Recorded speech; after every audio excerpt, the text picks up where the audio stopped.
일본 도쿄 세타가야구의 한 자택에서 당시 44살의 미야자와 미키오, 41살의 부인 야스코, 그리고 8살 딸 니이나와 6살 아들 레이가 살해된 채 발견됩니다. 2000년 12월 31일, 옆집에 사는 야스코의 모친은 평소와 다름없이 딸의 집에 전화를 걸었습니다. 하지만 야스코는 전화를 받지 않았고 사위인 미키오마저도 연락이 되질 않아 이를 이상하게 여긴 모친은 딸의 집으로 찾아갔는데요. 문을 연 순간 모친은 처참하게 죽어있는 가족들의 모습을 마주하게 됩니다. 피해자의 자택은 특이하게 야스코의 모친과 언니 부부가 살던 집과 딱 붙어있는 구조로 지어진 집이었고 1층에는 주로 미야자와 미키오가 사용하는 서재와 차고가 있었으며 2층에는 욕실과 화장실 그리고 아이방과 반층으로 이어진 주방과 거실이 있어 주로 가족들이 생활하는 공간이었고 3층은 부인 야스코와 딸이 침실로 사용하던 사다리로 연결된 다락방이었습니다.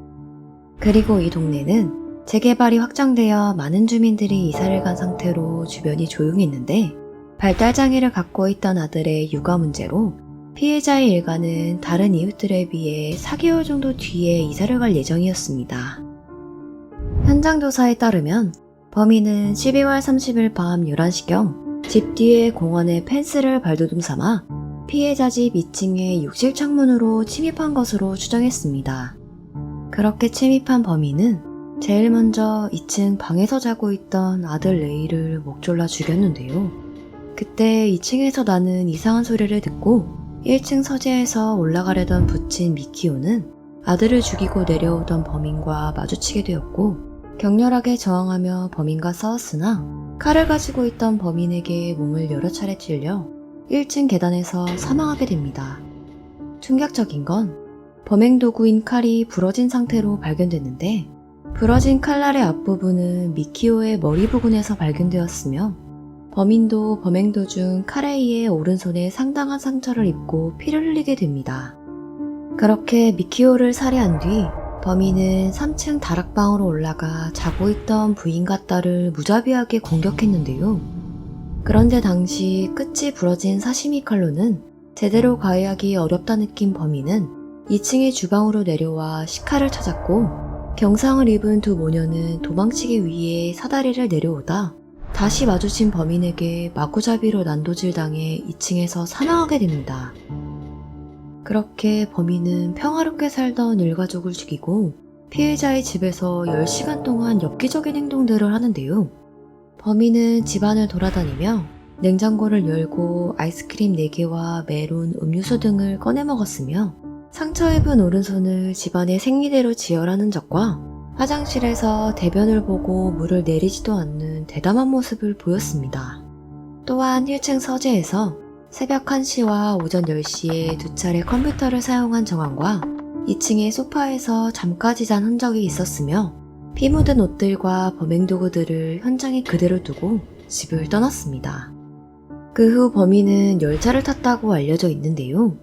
그때 당시 영무원은 범인 손에 베인 깊은 상처를 발견하게 되었고 상처를 치료해 주었다고 합니다. 이처럼 범인이 남기고 간 범행 도구, 범인의 혈흔과 지문, 목격자 등 단서들이 너무나 많았지만 경찰은 초동 수사에 실패하여 범인을 특정하지 못하게 되는데요. 하지만 목격자들과 증거들을 토대로 범인은 당시 신장은 175cm 전후이며 약 15살에서 35살 사이로 A형이었으며 검은 재킷에 나그랑 티셔츠와 청바지 그리고 녹색의 힙색과 영국 브랜드 슬레진저의 흰색 운동화를 신고 있었다고 파악할 수 있었습니다. 그렇게 별다른 진전이 없이 범인을 찾지 못하자 시민들은 분노했고 일본의 한 익명 게시판을 중심으로 범인이 한국인일 것이라는 글이 올라오면서 소문이 퍼지기 시작합니다. 그 이유는 범인의 신발이 한국에만 유통됐던 신발로 보인다라는 주장과 범인이 범행 당시 칼을 사용함에 능숙한 것으로 보아 국방의 의무가 있는 한국인일 것이라는 주장이었습니다. 그리고 일본 방송에서는 목격자도 아닌 미국의 초능력자를 불러 상상을 토대로 한 범인의 몽타주를 그리게 하였고 이를 보고 한국계 얼굴형에 가깝다는 주장을 했는데요. 이렇게 한국인이 범인일 것이라는 소문은 커질 대로 커졌으며 2015년에는 한국인이 범인이라고 말하는 세타가야 일가 살인사건 15년째 새로운 사실이라는 책도 출간되었습니다.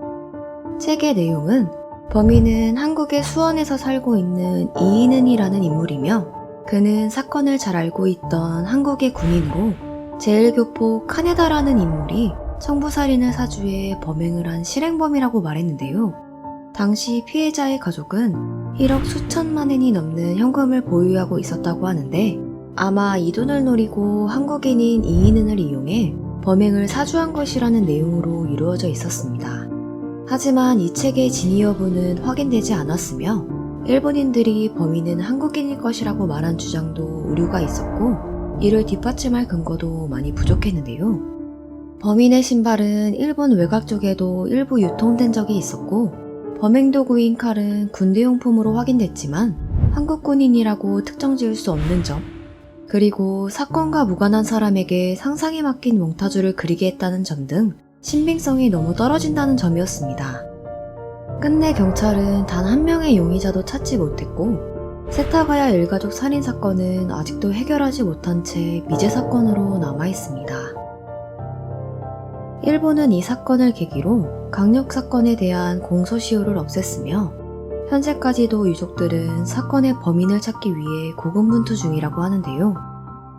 21년이 지났지만 진범을 꼭 찾아내 유족의 한을 풀었으면 하는 바람입니다.